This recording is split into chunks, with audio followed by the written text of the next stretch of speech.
Hello friends, welcome back to my channel. तो आज हम बात करेंगे न्यू एजुकेशन पॉलिसी के बारे में।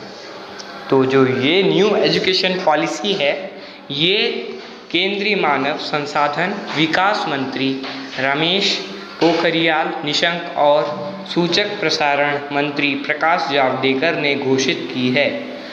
ये एजुकेशन पॉलिसी 35 ईयर्स के बाद बदली गई है। अब तक जो भारत में स्कूल थे वो 10+2 के फॉर्मेट में चलते थे, लेकिन अब वो 5+3+3+4 के फॉर्मेट में चलेंगे। अब स्कूलों के पहले 5 वर्ष की पढ़ाई फाउंडेशन स्टेज मानी जाएगी। इन 5 सालों का करिकुलम NCERT द्वारा तैयार किया जाएगा। इसमें प्री प्राइमरी के 3 वर्ष और पहली और दूसरी कक्षा के 2 वर्ष शामिल होंगे और इन कक्षाओं के लिए पहले जितना बोझ नहीं होगा। इसके बाद अगले 3 साल यानी तीसरी कक्षा से 5वीं कक्षा तक की पढ़ाई के दौरान छात्रों को भविष्य के लिए तैयार किया जाएगा और इन सालों में छात्रों को साइंस, सोशल साइंस, आर्ट जैसे और विषयों के साथ परिचय कराया जाएगा। और इसके अगले 3 साल मिडिल स्टेज माने जाएंगे। इसमें कक्षा 6वीं से 8वीं तक के छात्र शामिल होंगे। इस स्टेज में छात्रों को तय पाठ्यक्रम के मुताबिक पढ़ाया जाएगा और इसके बाद 9वीं से 12वीं कक्षाओं की लास्ट स्टेज होगी। ये 4 साल की स्टेज होगी।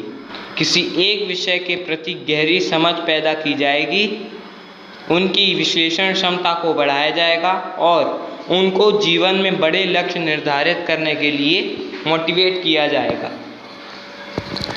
अब स्कूलों में स्ट्रीम सिस्टम नहीं होगा, यानी अगर आर्ट्स का कोई छात्र साइंस की पढ़ाई करना चाहता है तो वो कर सकता है, और अगर अकाउंट्स का कोई छात्र या कॉमर्स का कोई छात्र इतिहास की पढ़ाई करना चाहता है तो वो कर सकता है। 5वीं कक्षा तक की पढ़ाई मातृभाषा, स्थानीय भाषा और राष्ट्रीय भाषा में होगी, यानी अंग्रेजी की अनिवार्यता समाप्त हो जाएगी।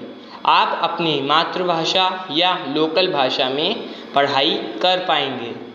6ठी कक्षा में पहुंचने के बाद छात्रों को कंप्यूटर कोडिंग सीखने का मौका मिलेगा। 9वीं कक्षा से 12वीं कक्षा तक की परीक्षाएं अब सेमेस्टर के आधार पर होंगी। 1 साल में 2 सेमेस्टर होंगे, यानी हर 6 महीने में 1 सेमेस्टर होगा और दोनों सेमेस्टर के मार्क्स को जोड़कर फाइनल मार्कशीट तैयार की जाएगी। बोर्ड के पेपरों को आसान बनाया जाएगा और इसमें छात्रों की क्षमता को बढ़ाया जाएगा। बोर्ड की परीक्षा में छात्रों को अपनी भाषा में लिखने की पूरी छूट दी जाएगी। अब स्कूलों में संस्कृत को भी बढ़ावा दिया जाएगा। स्कूलों और कॉलेजों में निश्चित फीस रखी जाएगी। ये एजुकेशन पॉलिसी अगले एकेडमिक सेशन से लागू की जाएगी।